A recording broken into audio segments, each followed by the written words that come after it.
Si Rina at ang halimaw sa lawa. Si Rina ay isang matapang na batang babae na mahilig maglakad sa paligid ng kanilang baryo. Isang araw, napadaan siya sa tabi ng lawa na sinasabing may halimaw na nakatira. Rina, nagtaka at medyo natakot. Talaga po ba na may halimaw dito?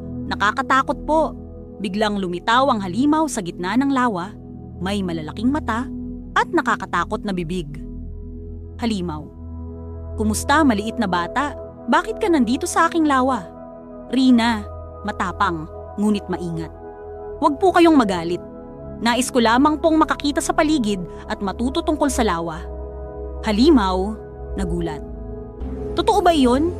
Kadalasan natatakot ang mga tao sa akin. Baka pwede mo rin akong kaibiganin."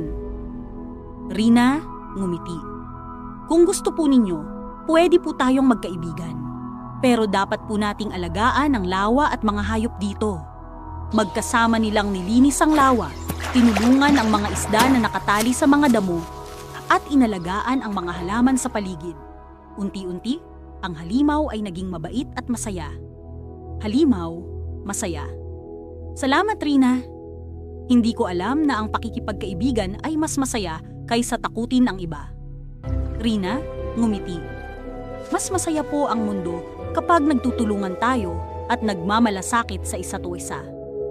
Mula noon, palaging nag-aalaga si Rina at ang halimaw sa lawa, at natutunan nilang parehong ang kabutihan at pagtutulungan ay mas mahalaga kaysa takot at pananakot.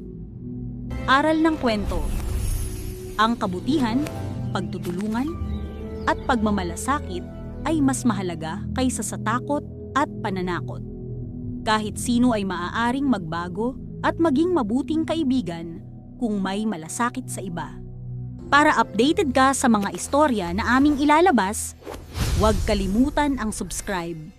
Maraming salamat!